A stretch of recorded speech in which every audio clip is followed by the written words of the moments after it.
Dear students, in this class we are going to see the synthesis of albendazole and thiabendazole.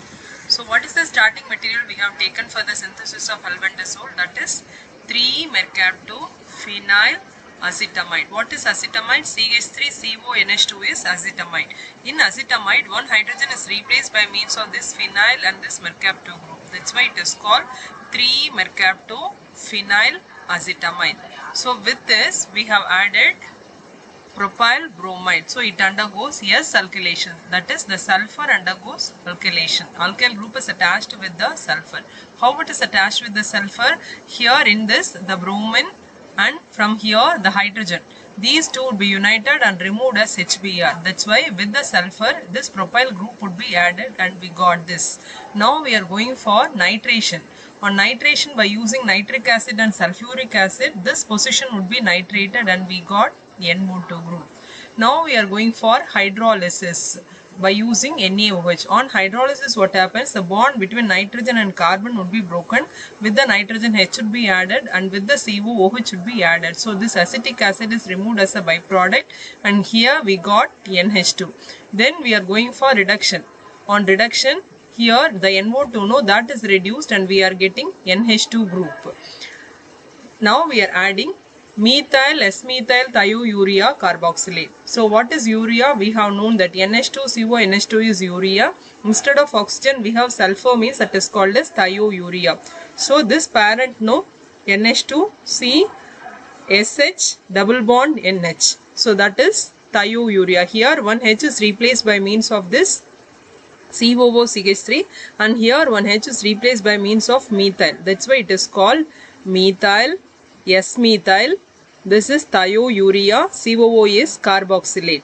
So what you are adding here? Methyl, S-methyl, thiourea, carboxylate. So by this addition, what happens? Here this NH2 combines with this H and removed as NH3. And this SH combines with this H and removed as CH3SH. Now here we have one more hydrogen. No, that hydrogen is combining with NH. That's why these two nitrogens would be connected with this carbon and that would be fused. We are getting albendazole. So how can we get albendazole?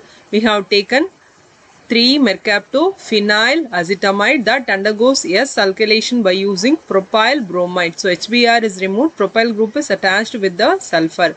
Now we are going for nitration. Here this position would be nitrated. That is, NO2 group is added there. Now we are going for hydrolysis and reduction. On hydrolysis, NHCOCH3 would be hydrolyzed. We got only NH2. And this nitro group would be reduced and we are getting amino group. With this we have added methyl, this methyl, S-methyl, thiourea carboxylate. So NH3, NH2 plus H. So NH3, SCH3 plus H. CH3SH, that would be removed. That's why these two nitrogens should be connected with this carbon and the H should be combined with N. We got albendazole. Now we'll see the synthesis of thiabendazole. For this, the starting material is orthonitroaniline or 2-nitroaniline or 2-nitrobenzenamine, that is benzene with amine, that is treated with 2-hydroxypropionyl chloride. So here H combines with Cl and removed as HCl. That's why this NH has to combine with CO, CHOH, CH3. So we got that. Now we are going for oxidation by using potassium dichromate and sulfuric acid. Here we have secondary alcohol CHOH, no, that is oxidized to ketone. Already we have known secondary alcohol on oxidation we are getting ketone.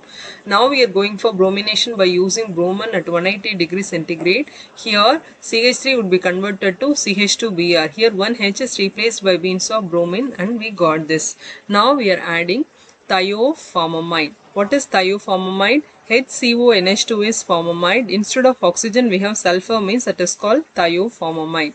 So this is thioformamide. By this addition, this H2 combines with O and removed as water, and this H and Br, that is removed as HBr. That's why this carbon has to unite with this carbon and that would be fused and we are getting this nucleus. Now we are going for reduction. On reduction, NO2 group would be reduced.